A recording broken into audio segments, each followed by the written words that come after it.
Welcome to Donmar TV News Channel.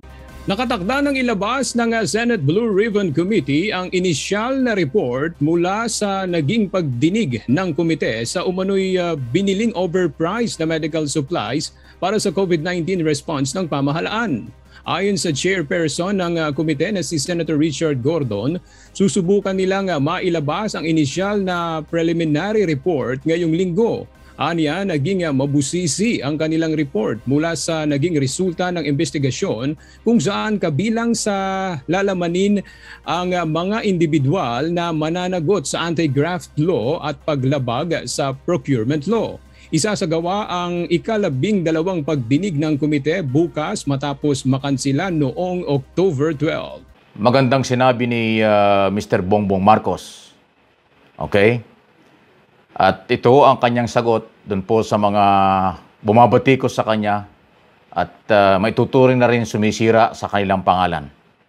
May hamon po si Mr. Marcos na patunayan, specific daw po kung ano ang kanyang ginawang mali o ano ang kanyang pagkakamali.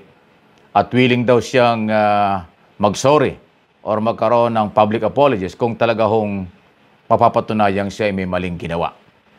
Ito ang sagot po ni Marcos matapos nga po ang until now, walang tigil na mga pag-aakusa sa sinasabing mga kasalanan ng mga Marcos.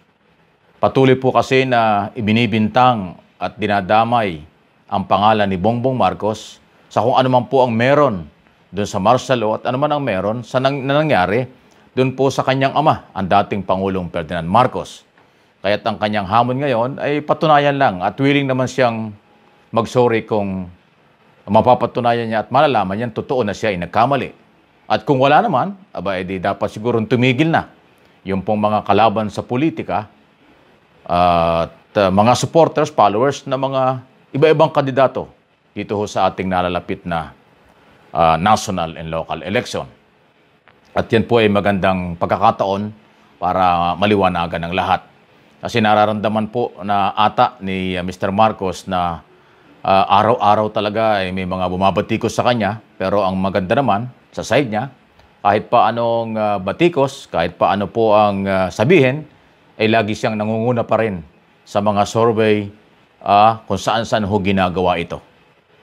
After na yung kampo ni Mayor Sara Duterte ay talagang mapahayag na hindi talaga interesado, si Marcos po ang nauna sa mga survey. Okay? So, kayo po ay mag-comment, react, at malaya po kayo sa inyong karapatan kung ano po inyong masasabi. Diyan sa hamon na yan ni Marcos at kanyang karapatang ipaglaban ang kanyang sarili.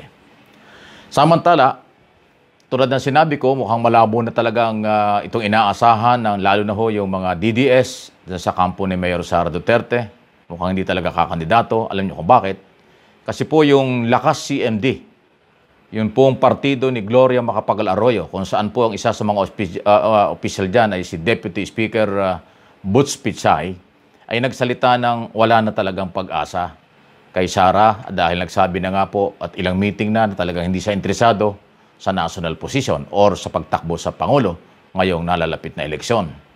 At bilang pagpapatunay, dahil alam po ninyo, itong Lakas CMD, isa ito sa mga lumapit, nagpunta ng Davao, naglabi at willing silang sumuporta kay Mayor Sara kung ito ay tatakbo doon sa ilalim ng kanyang partidong Hukbong Pagbabago.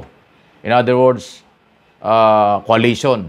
Isa lang po itong Lakas CMD ng dating Pangulong Macapagal Arroyo. At dahil nga ho sa talagang wala ng pag-asa na mag-substitute doon ho sa kanilang mga political party, ay ito na po ngayon ang itinutulak ng Lakas CMD. Na kanila daw liligawan, kukumbinsihin na si Senador Bong Revilla. Ayan, si Senador Bong Revilla o Ramon Revilla Jr. Kasi Ramon ho, ang tunay na pangalan niya si Bong. At kung ito din kanilang makukumbinsi, kanilang patatakbuhin at papalit ito bilang substitute candidate dun po sa isang nagangalang Mr. Velasco na naunang nag-file ng Certificate of Candidacy sa ilalim po ng Lakas CMD at tatakbo ring presidente. So, yun ang pwede nilang gamitin para ma-substitute kung makukumbinsi nila si Revilla na tumakbo sa pagpanguluhan. So, yan po yung development tungkol po dyan sa mga nakipag-alyado sa Davao, tapos ngayon ay nagkahiwalay na sila dahil talagang wala. So, ang ibig sabihin nito, kung talagang hindi tatakbo na nga si Sara, mukhang wala, malabo talaga, sa side ng PDP Laban, ng administration, si Senador Bato de la Rosa na. Kapartner niya si Bongo, Senador Bongo, para ho sa PDP Laban. So, kung madadagdag si Revilla, kung ito makukumbinse, magiging 7 na.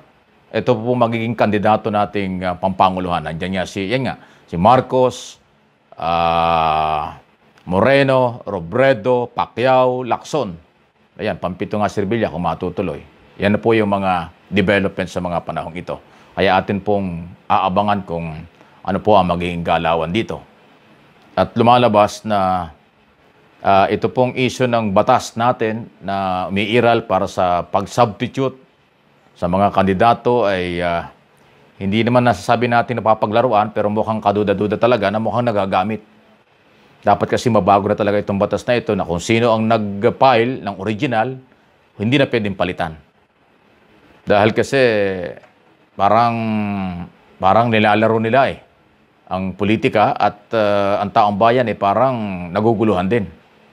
Pero sa ngayon po, pwede pa ito, legal pa ito, kasi under the law, pwede pa ang substitute candidate. Pero sa susunod na mga eleksyon, sa susunod na panahon, sana mabago na ito. Para wala na ho tayong inaabangan na magbabago ba o hindi. Pero until now, under the law nga po, hanggang hanggang November 15, hanggang November 15, pwede pa ho ring mag-substitute. Pero mukhang doon sa kampo ni Mayor Sara Duterte ng Davao, malabo na. Decidido na po na siya ay talagang mag-mayor na lang. Marami hong kumukumbinsi sa kanyang political party pero ayaw talaga. So kung madadagdagan pa ito at magiging 7, ayan ho, ang ating aabangan. Magandang laban ito. Ang tanong lang natin dito ay paano kaya makikipagsabayan dito ang administration party ng PDP Laban, na kung saan ang kailang kandidato ay si Senador Bato de la Rosa, pasintabi na hindi ito malakas na kandidato na katulad ng iba.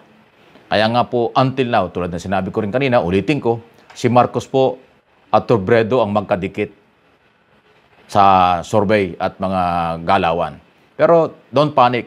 Ito naman po ay nag-uumpisa pa lang. Marami pa hong pwedeng mangyari.